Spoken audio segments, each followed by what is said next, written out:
Neville Goddard, 1953. Your Supreme Dominion. Read by Josiah Brandt. As you have been told, this morning's subject is your supreme dominion. As a man does not possess it, or he does not know that he possesses it, for certainly he is not exercising it. As we read in the very first chapter of the book of Genesis, and God made man in his own image.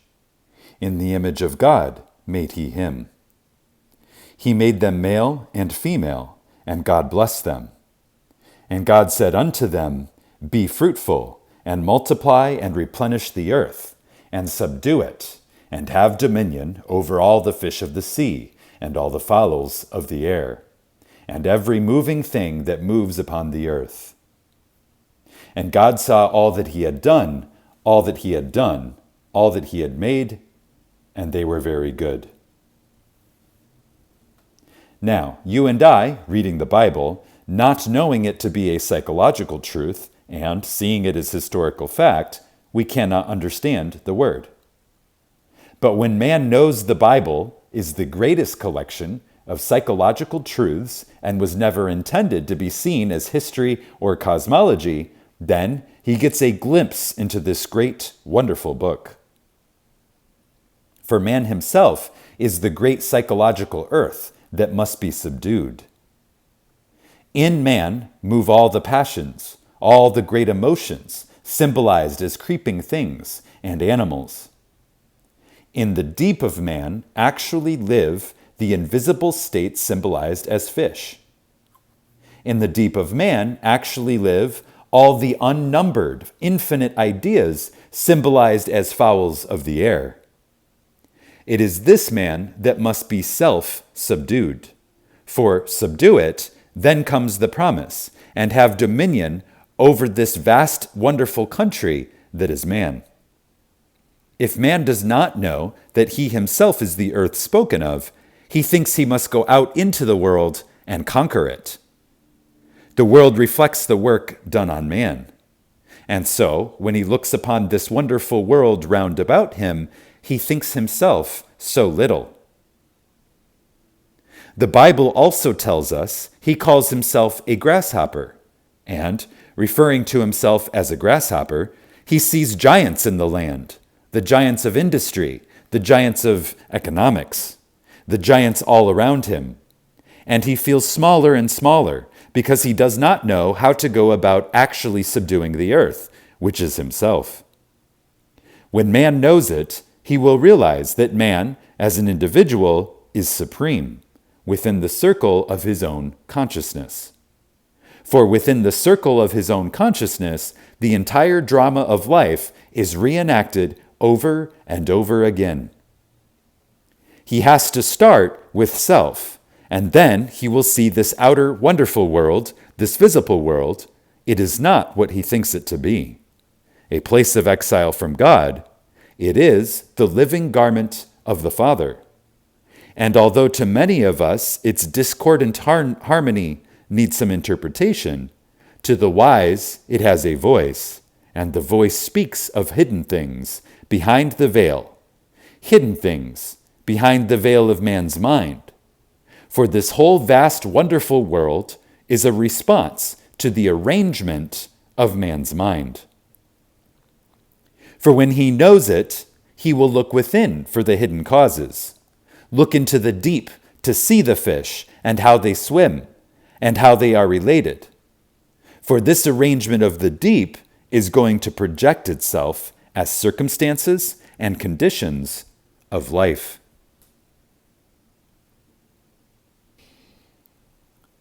And so today, if you haven't started, today is the time to start, to really put into practice this teaching, and make of this violence a garden of God. It is called Eden, and man was placed within it to keep it and to care for it, for the garden of God is man. It is the mind of man.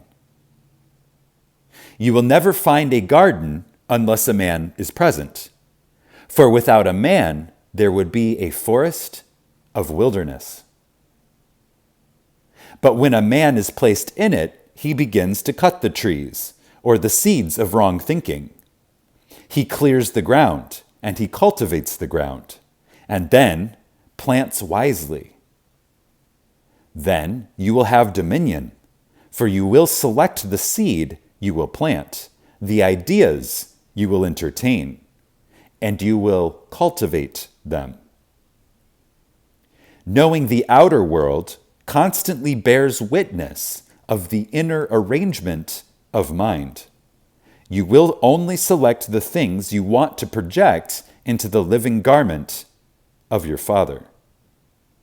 For the whole vast world round about you is a living garment worn by your Father. Again, knowing the outer world constantly bears witness of the inner arrangement of mind, you will only select the things you want to project into the living garment of your Father. For the whole vast world round about you is a living garment worn by your Father. So, how did he reap? He said he made man in his own image. Well, the methods of mental and spiritual knowledge are entirely different. You and I can know a thing mentally by looking at it from the outside, by comparing it with other things, by analyzing it, by defining it, by even giving a description of it. But we can know a thing spiritually only by becoming it. We must be the thing itself if we would know that thing spiritually. We must be in love if we would know love. We must be God if we would know what God is. For God made me, not out of something other than himself, he made me perfect. So he made me by becoming me. There was no other way in the world that God could have made me unless he became me. So God became man, that he may know man in the only way he could know anything. For he knows all things spiritually and calls them very good. So he made me by becoming me. And now I am called. I am called upon to take care of the earth and to subdue it and take dominion. And I am the earth. I must learn to plant as he planted, and he planted the world by becoming the world. I must now plant as man, by becoming the man I want to be.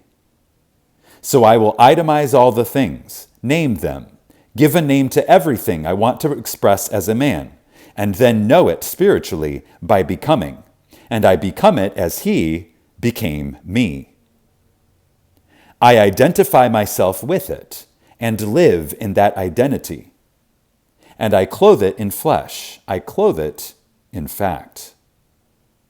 Not one thing in the world that is mine can be taken from me, save by a detachment from the state where that thing I love has its natural life. If I live in a world of beauty, if I live in a world of friendship, of comfort, and all the lovely things that men enjoy, no power in the world can take one of them from me, save I, who live among them, detach myself from the state where these lovely things have their natural life. When you and I know it, we begin to cultivate the earth. We actually weed the mind of all negative states, all unlovely emotions, and we bring into subjection not the outer, but the inner. And then the outer reflects that cultivation on self. Now, how is it done? You are told in the first book of the Bible how it's done. For the promise is to make the man who does it, and the promise is a complete expansion beyond his wildest dreams of the state he plants. The one who first did it was called Jacob. Well, I am Jacob. You are Jacob if you start to plant. Every man is the potential Jacob, and Jacob did it by righteousness. As you are told, he did it through righteousness, and he multiplied exceedingly, so that he increased 1,000-fold his flocks, his cattle. He increased and grew beyond the measure of man, in having all the maidservants and menservants and the camels. And this is what he said: "My righteousness shall speak for me in time to come." Righteousness is right consciousness. Again, righteousness is right consciousness. The only right consciousness is the consciousness of already being the man you want to be, for that attaches you with an invisible state. You can't see it yet, but you become attached to the state that you dare to assume you are, and you go fishing in the deep. You are beginning now to subdue the deep. You enter a state through the medium of feeling, through feeling that you are already what you want to be. And that is how you grow exceedingly great in your world, for you will be the Jacob expanding in your world. The next one we come upon is Job.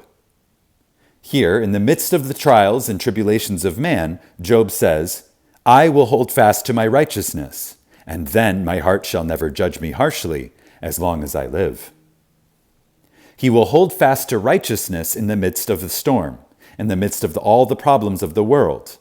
He will assume that he is free and hold fast to that right consciousness, knowing that not in eternity could his heart ever judge him harshly. Then, we are told, the meek of the earth seek righteousness, and it is to the meek of the earth that the earth is given. As you are told, the meek shall inherit the earth. You might have been taught to believe it meant the beaten man, the man who falls and grovels like the grasshopper. It doesn't. The word meek, if translated, actually means to be tamed, as a wild animal is tamed. To the man who tames the mind, the man who tames his being, that he can set it any task and have it execute that task, that man is meek, and the meek inherit the earth. And the meek always seek righteousness. So if I today began to subdue this earth, I must make righteousness my watchword. And so, if I were righteous, I would now single out the nature of the trees I would plant, the natures of the flowers I would plant, the nature of the animals I would cultivate, the nature of the fish that I would catch. And I would name them as desirable states, called in the Bible beauty instead of ashes, called in the Bible the spirit of joy instead of mourning, called by all these lovely things. As you are told, all the things that are good dwell on these things. To every good thing, for he called it very good. Everything that I would call the good, which is a righteous judgment, will be the right judgment.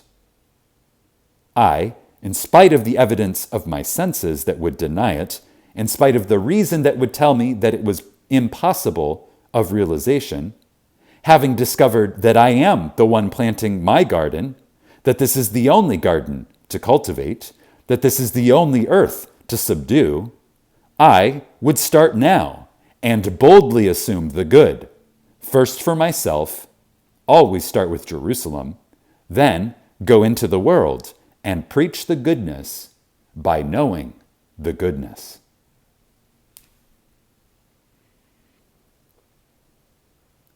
When you meet someone, regardless of what the appearance would reveal, know the truth for that one and set him free. Know that knowing as he ought to be known first by himself. But if he hasn't known it as true of himself, you at least know it for him.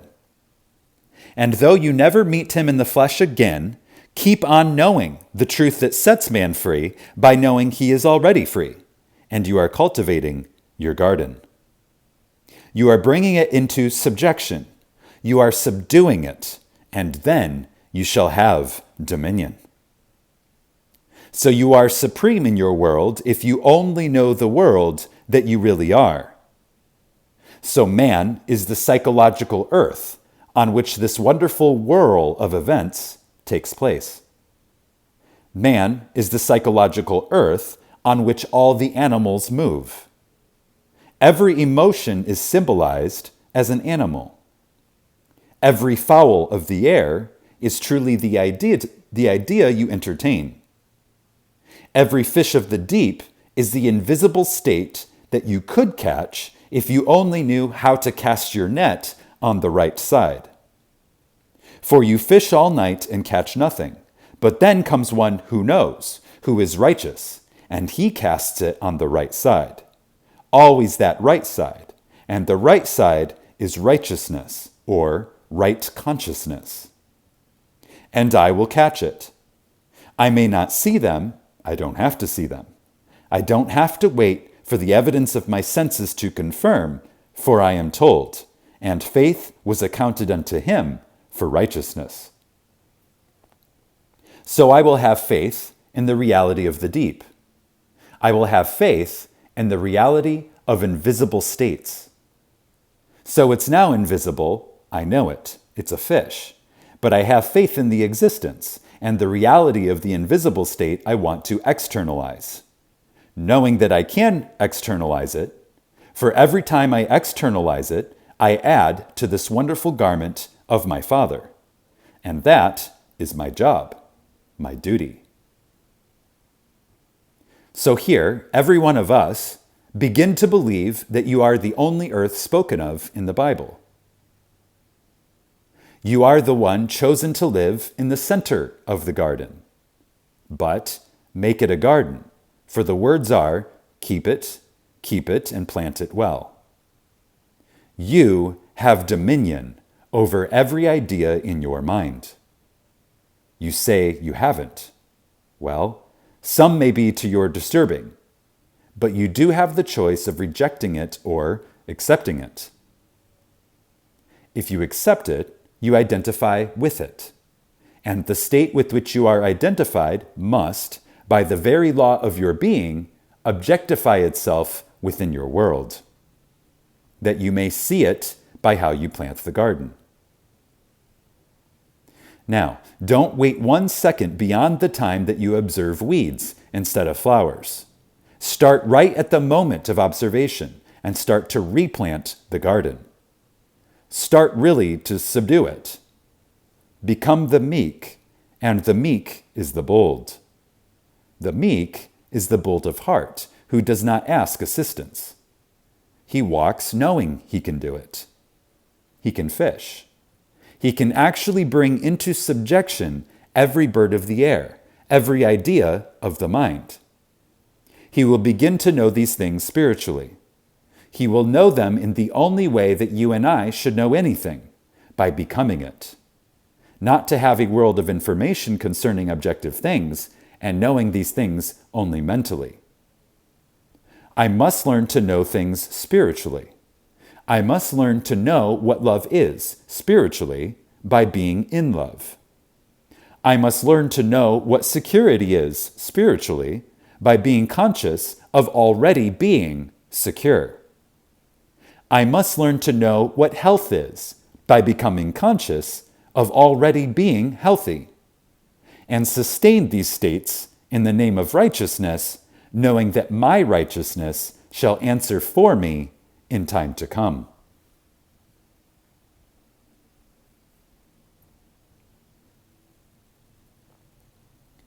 Make no promise, for when the father-in-law said to Jacob, "What promise should I make you?" Just tell me that the offspring born in a certain manner shall be mine, and no other promise, and no wages and no salary, all the spotted ones are mine. There isn't a spotted one among the parents, but every offspring that is spotted, though the parents are not, that is mine. That's my wage, and my righteousness shall know it for me in time to come. And he begins to assume that his world is peopled with the spotted calves, for everyone born that was healthy was born spotted. And he increased beyond the wildest dream of a man. Well, become that man, and start from the simple beginning as he started.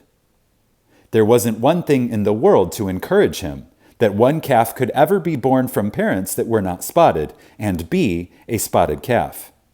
Yet he knew and he assumed that they had given birth to such things in numbers. They would come, and they came 1,000-fold.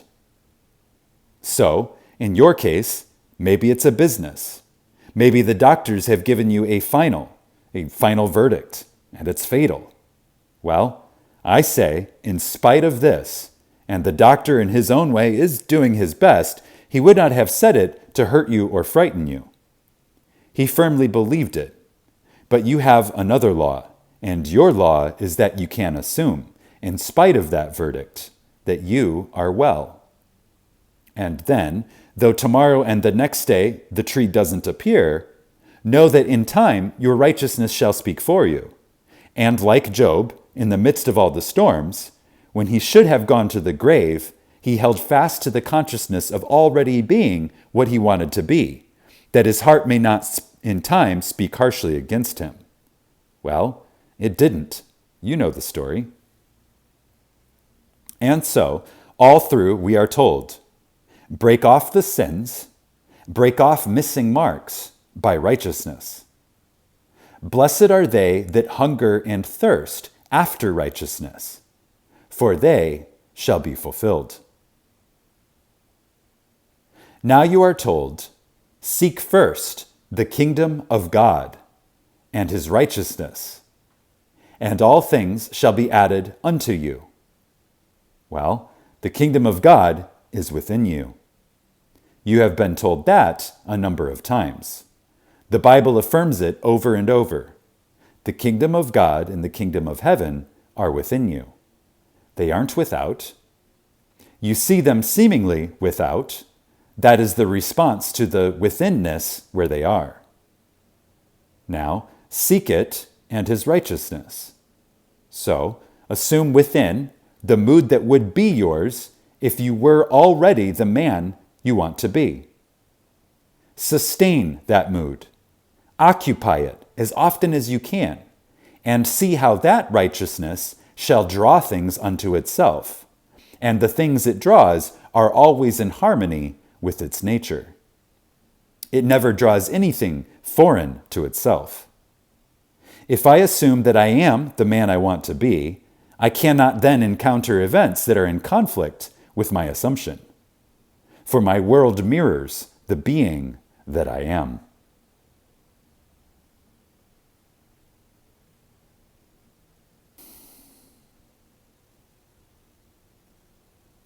So here, today, when you return, read the whole chapter.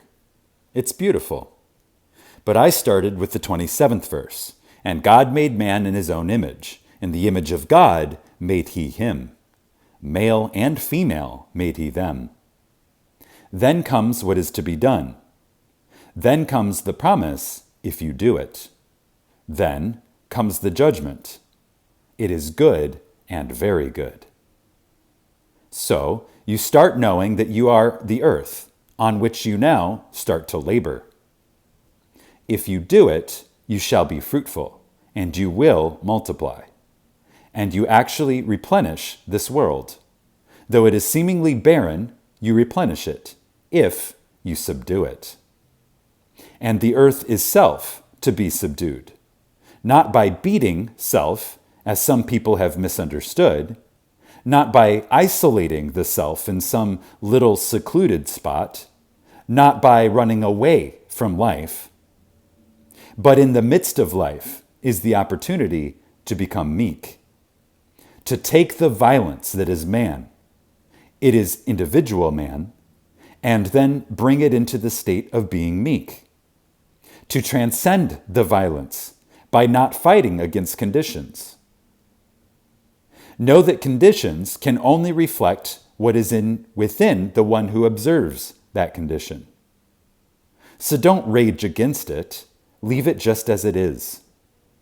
If conditions remain the same, that is a sure sign that you have not been faithful to righteousness. Had you been faithful to the consciousness of already being the man you want to be, conditions would have to change in harmony with that righteousness. So don't rage against it, leave it as it is, and start today to take this wonderful earth, which is the footstool of the Lord, which really is the mind of man, and start really to work upon it. Then you will not turn from left to right, you will keep the narrow path. You will go out knowing you can do it. I know from experience, it will not take long to see shoots appear. It will not take long to see the flowers appear. They will all appear.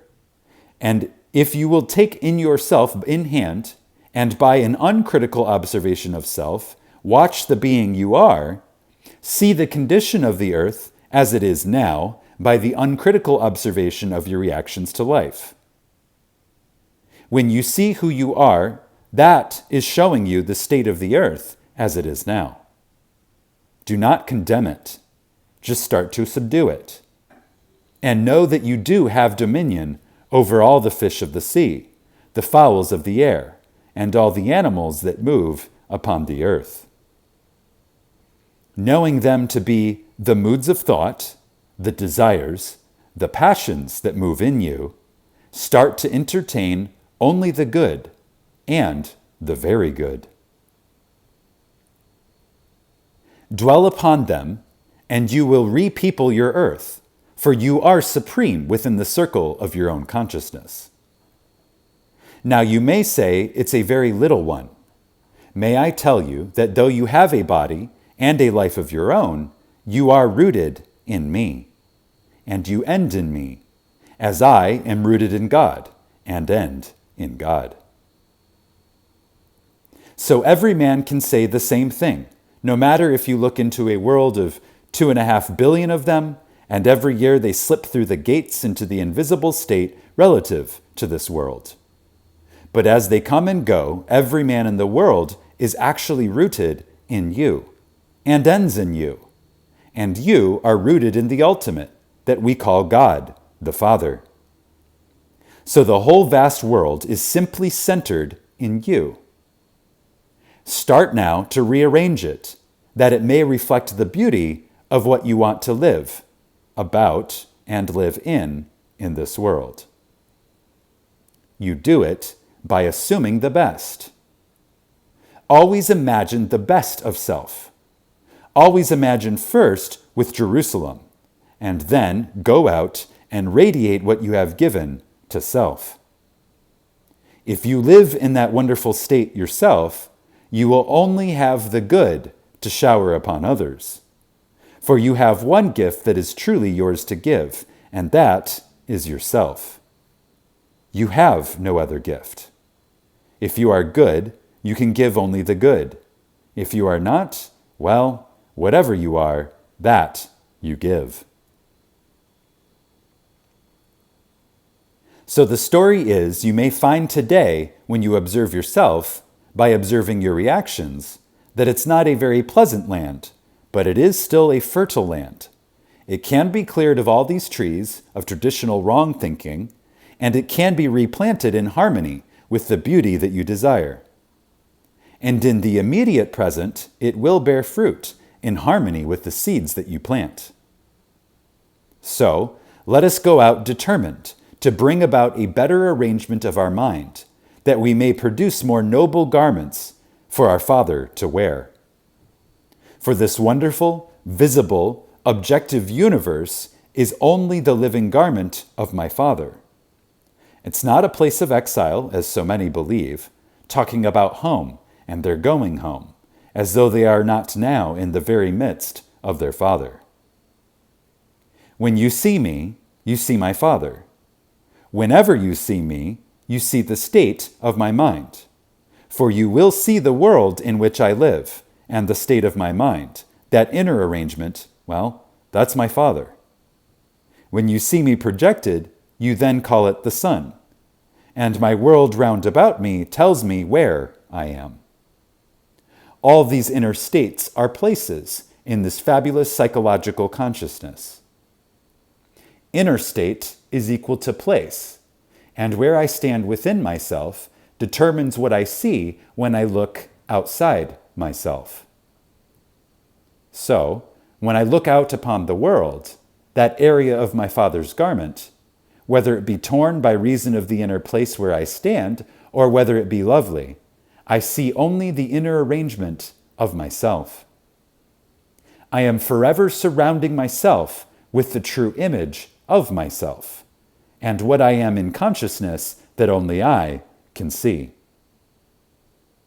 Knowing that, let me be determined today to seek righteousness, or right consciousness, that I may reap in the immediate present all the lovely things that I desire. Now, in summary, single out some noble aim in life. Having defined it clearly to yourself as a desirable state, the state you would like to externalize, ask yourself this very simple question. What would the feeling be like if it were true, if I already embodied that noble state? In response to your question will come a feeling. Assume that feeling. It has a reality outside of the present moment.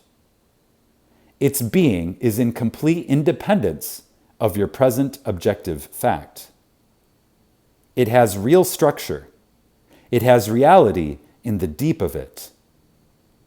It came in response to your call when you said, "What would the feeling be like were it true?" And you named what you were thinking of, if it was security, if it was health, if it was any state, that fish came up from the deep. It's located, and you took the eye and placed it in that feeling.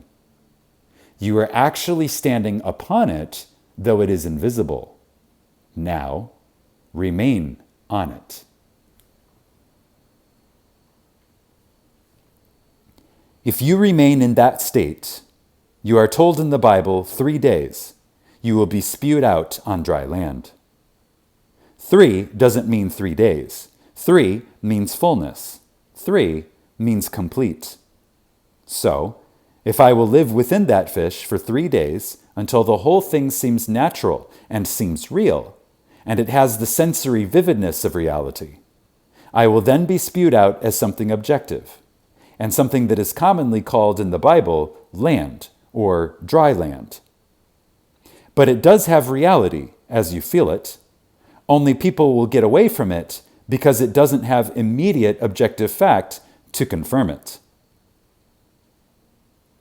But if you ride it for your 3 days, and you will know what it was to enter that fish and remain in it until fullness was attained, until reality was attained within. In that state, you are righteous, and your righteousness will speak for you in time to come. It will not fail you. It cannot fail you. Now, let us go into the silence.